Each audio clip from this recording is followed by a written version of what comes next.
So welcome to Autoscaling Magento session. In the next, 15 minutes or so, I'll give you some intuition what autoscaling is, when to use it, and give you a few practical tips on implementing it in the context of Magento. So, my name is Piotr. I'm edrone CTO. Where I lead a group of very talented engineers. Prior to that, I worked at SkillPages, a platform used worldwide by 25 million users. In both of these places, scaling was our key challenge.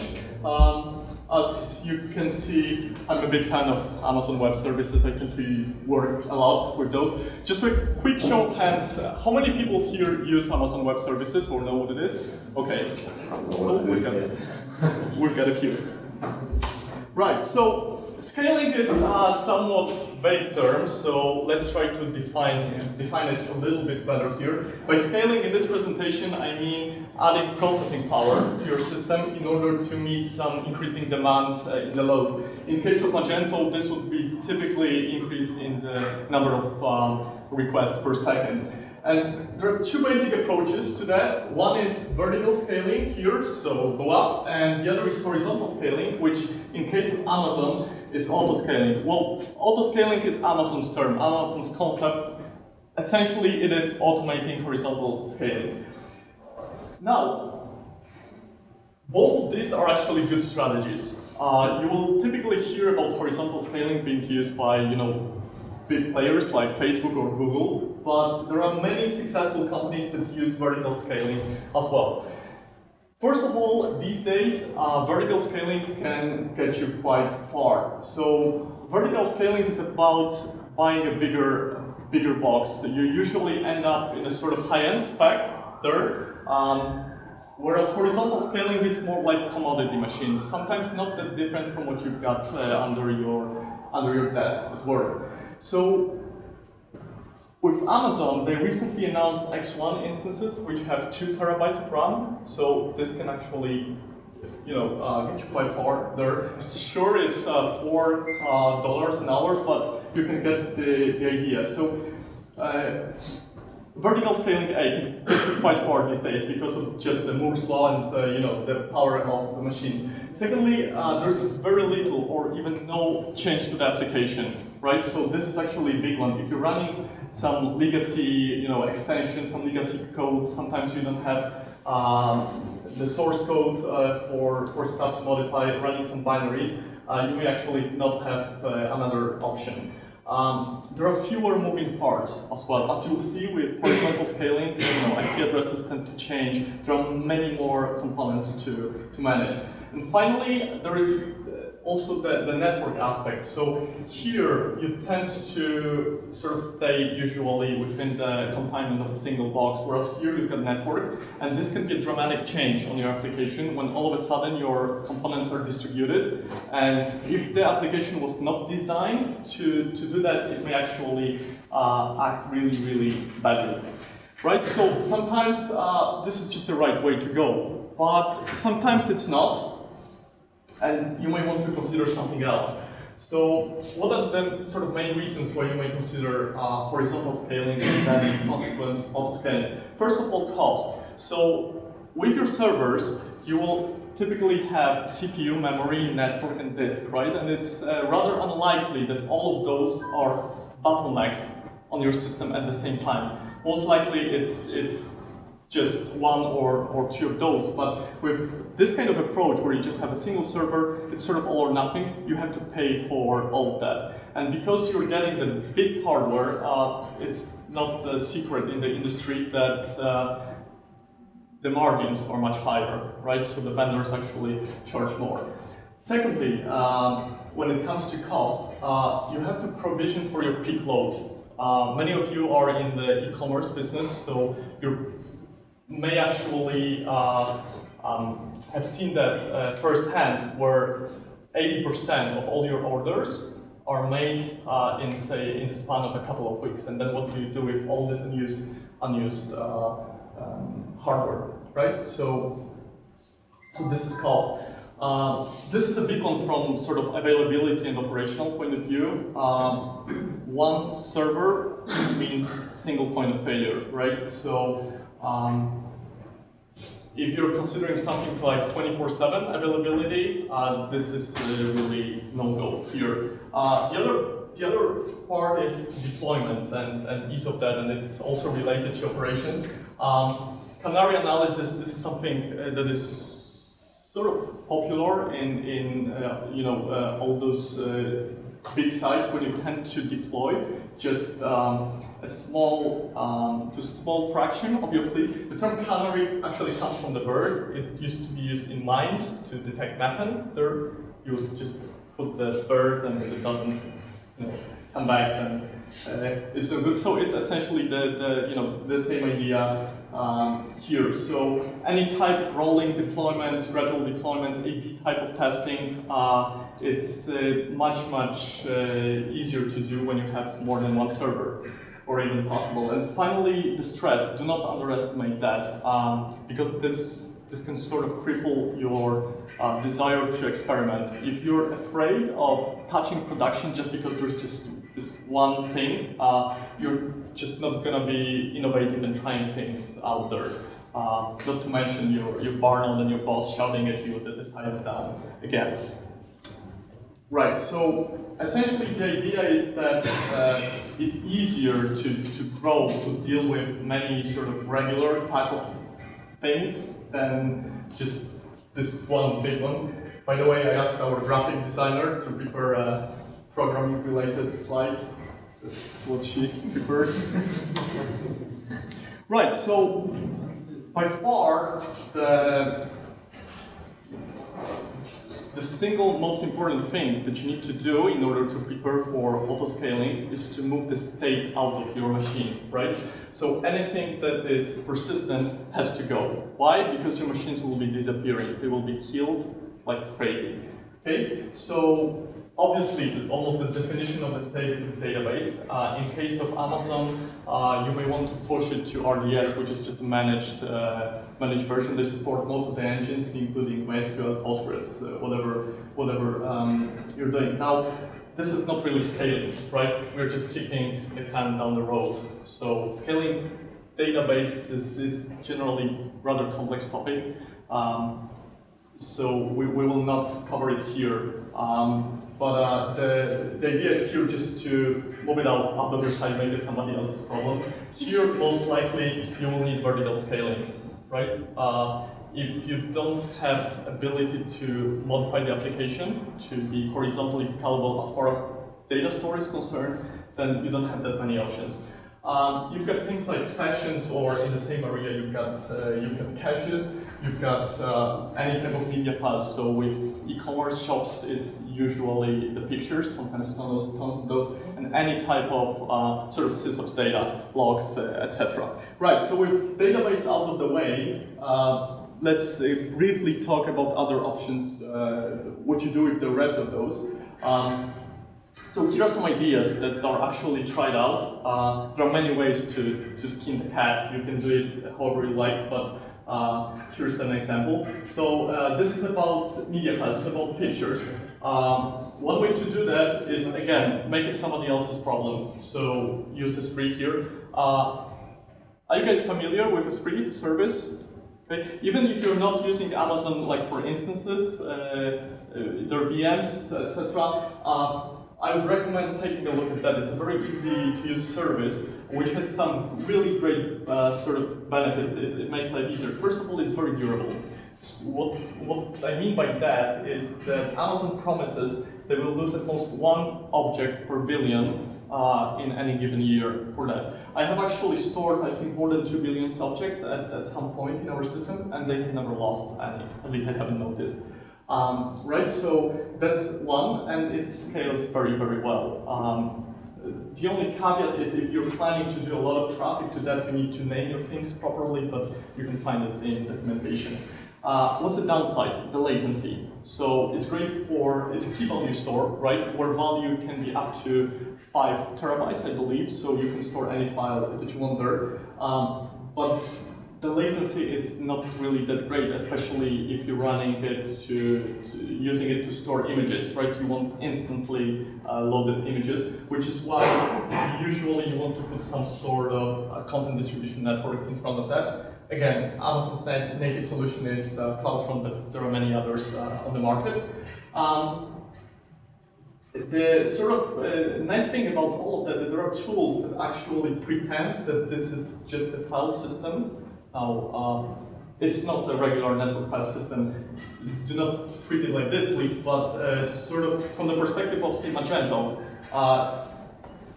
it doesn't have to know that there's actually something like this. The tools will replicate that automatically, right, to the S3 bucket. You don't have to care, you don't need to change anything. The only thing that you want to change is just the URL to your images, right? But this is just a configuration change, and that works pretty well, right? With session, so again, we need to take it out from the instance. So sort of the natural choice here is some sort of distributed store like Memcache or Redis. Magento supports both, and both are actually also supported by Amazon as a managed service. With Redis, you can set up a read replica, so that works well if you're planning on high availability. So not much to do here. Again, just the configuration change for this.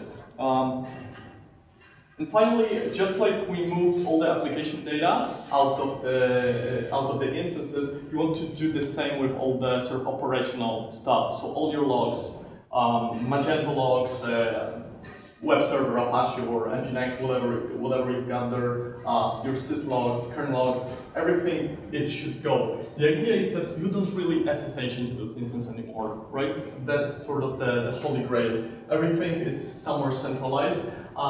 This is one example of how to do that. You just install agents. All of this is sort of provided for you. They push it to a service called CloudWatch Logs, and based on that, you can examine that, monitor, graph charts. But again, there are many solutions to this. There's Splunk, Logly, there's Logstash with Elasticsearch and Kibana, so really a lot of options. But I guess you sort of get the general sort of theme here, that you treat those as sort of boxes where you just run something for a period of time, and then they just die off. You don't really store anything persistent here. So once you did all of this, you're sort of in this phase. So your server is no longer your pet. That you do not hack your servers, right? Because they don't hack you back. That's vowels from Amazon. You don't call them cute names from Greek names or whatever. No, rather you don't even give them names, right? These are just some identifiers like cattle. No vegetarians here, but you get the idea, right? Tomorrow you will not see this guy again. Right. So now, sort of, you did all of this. You did your homework on this. It's the first part. So now let's talk about the solution itself, the auto-scaling engine. So it can basically do three things for you. Let's go briefly through that. So first of all, there's the instance replacement. What it means is that the engine will monitor your servers, and if it decides that they are sick, there's something wrong with them, they will just shoot them in the head and spawn a new one, right? You maintain the desired level, how many you want, and this is it. This is useful if something happens at 3 a.m. It will just do automatic replacement for that, and you can even use that if you have a single server. Even in the case of vertical scaling, you can actually set an auto-scaling group of one just for that particular reasons. Now the question obviously is, how does it know that the server is sick? This is always the tricky part. If you did any type of alerting and monitoring, you're aware how hard this is. So there are some built-in health checks, so it can detect that there's no power to the server automatically and stuff like that. That happens very rarely, by the way. But for some sort of more advanced stuff, you can provide your own scripts that will do that. And with sort of health checks, there is always this balance that you need to strike between the health check being overreactive, meaning panicking too fast and saying that the server is sick, even though it's not. So that's called false positive. And on the other hand, false negative. So just not detecting the failure when it should, and your customer is just seeing 500 page. So it's always a balance. okay? And you need to choose which one you want to. It's a trade-off, right? Which you need to choose. You can't have both.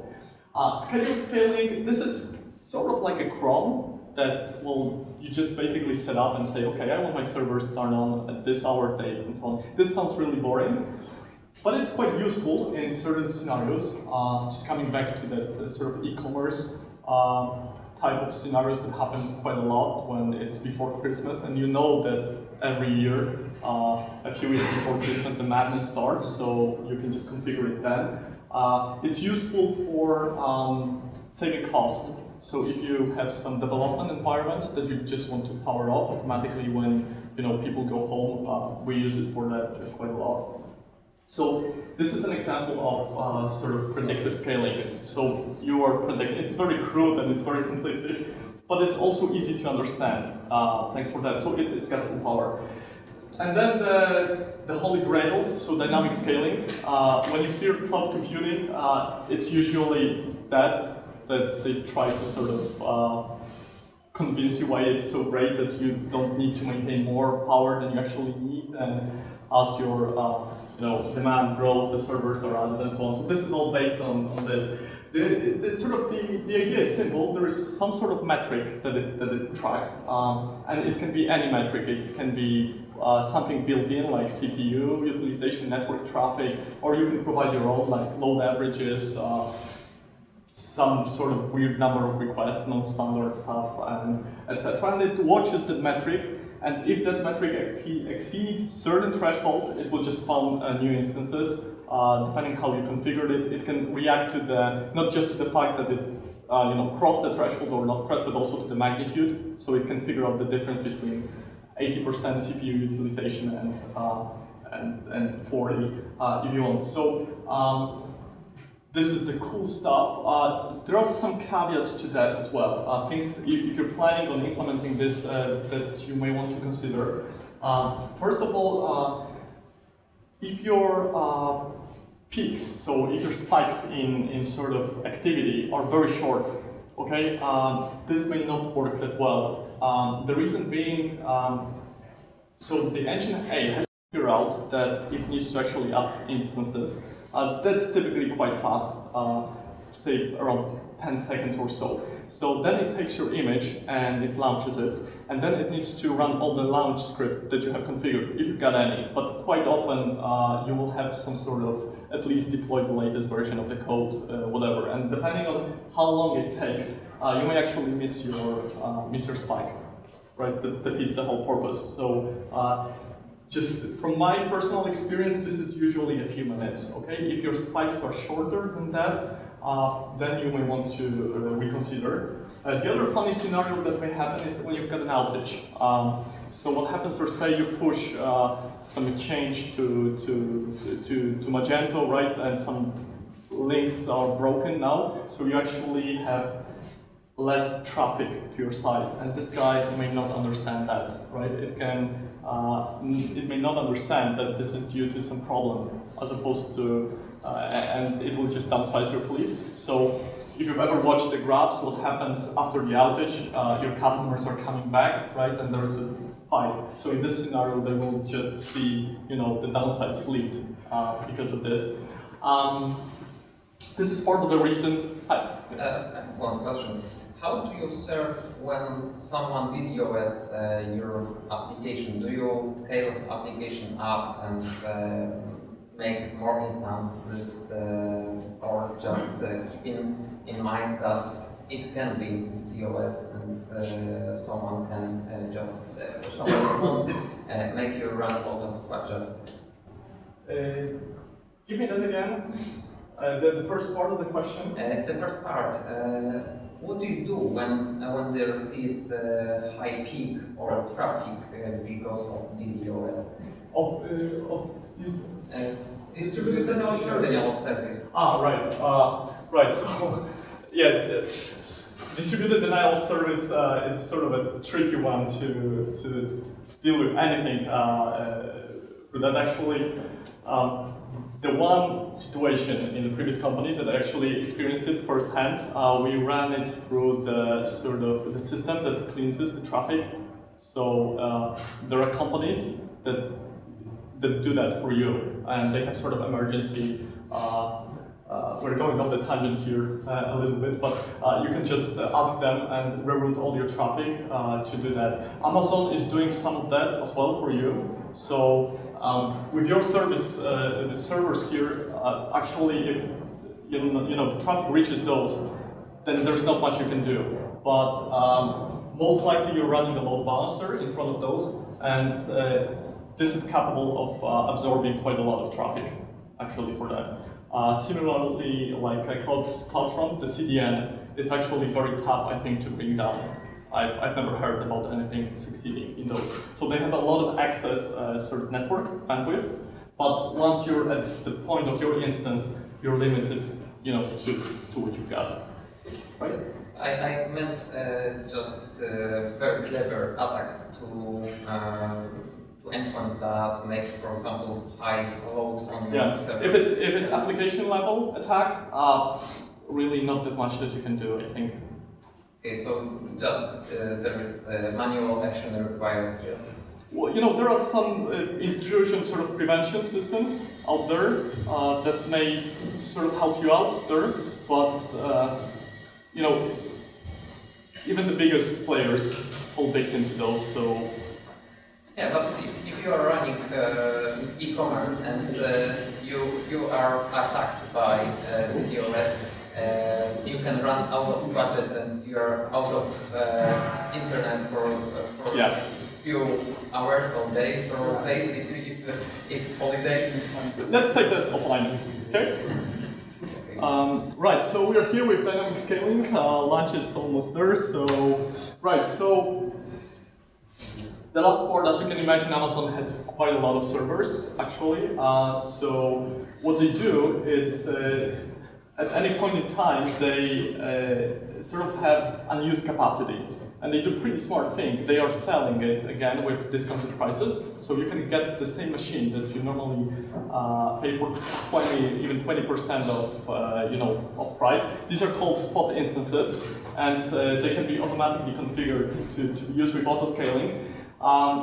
The catch here is that it's sort of supply and demand business, just like stock market. So depending on how many people want to use those, the prices go up and down, and you just say how much you're willing to pay. Obviously, you want to set the price point lower than the normal one. The main catch is that they, at any point in time, they can just knock to your door and say, hey, we want our server back, right? And they kindly give you 2 minutes notice on that. So your system has to detect that. It has to pack all the stuff it has, send it somewhere else, and give the machine back. Essentially, it has to be written in a sort of fault-tolerant way. And this is a premium, really, for designing and architecting your system like this. Hadoop is a good example that actually fits this model very nicely for data processing. So apart from master nodes, the slave actually can work like this, and the system recovers, and many people use it like this. So that's it, folks. Sorry for the delay. If you've got any questions, I'll be happy to. Maybe there's lunch, so maybe we could talk about. Yeah, one question. Could I ask? Or, yes. So I have a question. When you're scaling a database vertically, is it a way to do this without relaunching the instance in Amazon? Since I'm not that familiar with Amazon, so I would like to order a little bit more of IOPS or resources for database. Is there a way to do this without rebooting?